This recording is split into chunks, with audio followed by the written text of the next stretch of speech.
त्यांनी औरंगजेब फॅन क्लबचे चेअरमॅन, महाराष्ट्राचे खलनायक, महाराष्ट्रद्रोही, पेशवाईचे उत्तराधिकारी, रोज तुमचं एक नामकरण आहे. हिंदी मध्ये म्हणतात ना, मैं अपने आप को गौरवान्वित महसूस करता हूँ. अशी माझी स्थिती आहे की त्यांना सकाळी उठल्यावरही मी दिसतो, दुपारी मी दिसतो, रात्री जेवतानाही मी दिसतो, कदाचित झोपेत उठूनही त्यांना मीच दिसत असेन, कारण माझ्याशिवाय त्यांना काही सुचतच नाही. आता दिवस रात्र ते माझ्यावरच बोलतात आणि त्यांनी ठरवलेलंच आहे की देवेंद्र फडणवीसलाच टार्गेट करायचं. पण मी तुम्हाला एक सांगतो, त्यांनी कितीही टार्गेट केलं, कितीही, महाराष्ट्रातल्या जनतेला देवेंद्र फडणवीस काय आहे माहिती आहे. त्यांना असं वाटतं की माझी इमेज डॅमेज करून ते जनतेमध्ये त्या ठिकाणी काही मतं काढू शकतील. हे शक्य होणार नाही.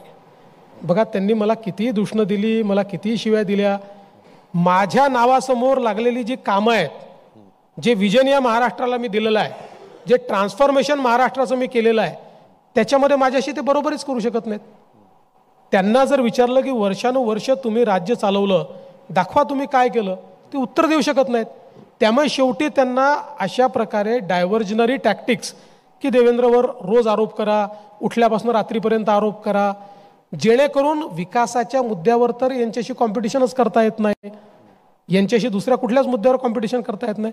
त्यामुळे मला असं वाटतं की यातनं मी एवढंच समजून घेतो की ते मला किती मोठा नेता मानतात हे यातनं स्पष्ट होतं. मी आजच ऐकलं की ते एक बातमी आली राष्ट्रवादीतून की सुप्रिया सुळेंनीही काहीतरी आदेश दिले प्रवक्त्यांना की फडणवीसांना टार्गेट करा, म्हणजे शिंदे तुमचे बैर नाही और फडणवीस तेरी खैर नाही. म्हणजे मी पण माध्यमात पाहिलं आणि आमच्या काही मित्रांनी, जे काही पत्रकारात, त्यांनी सांगितलं की काल काहीतरी प्रवक्त्यांची बैठक झाली आणि त्या बैठकीमध्ये सुप्रिया त्यांनी सांगितलं की फक्त देवेंद्र फडणवीसवर अटॅक करा.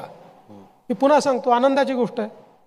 याचा अर्थ काय आहे की यातनं तुमचं राजकारणातलं स्थान लक्षात येतं, ते किती बळकट आहे की सगळ्यांना मिळून एकाच व्यक्तीवर अटॅक करावा असं वाटतं. म्हणजे उद्धव सेना पण तेच करते, शरद पवार राष्ट्रवादी पण तेच करते, काँग्रेस पार्टी तेच ते. याच्यावर एकच विसरला तुम्ही, हा, जरांगेंना विसरले म्हटलं. कोणाला? जरांगे. ते तर आहेतच, ते तर आहेतच. पण याचा मी एकच गोष्ट सांगतो, या सगळ्यांना असं वाटतंय की हे माझ्या विरुद्ध चक्रव्यूह तयार करतायत. मी त्यांना एकच गोष्ट सांगणार आहे की तुम्ही चक्रव्यूह करून मला अभिमन्यू करण्याचा प्रयत्न करत असलात तरी मी आधुनिक अभिमन्यू आहे. चक्रव्यूहात शिरायचं कसं हेही मला माहिती आहे आणि चक्रव्यूहातनं बाहेर यायचं कसं हेही मला माहिती आहे. म्हणजे तुम्ही अभिमन्यू होणार नाही, काही झालं तरी होणार नाही.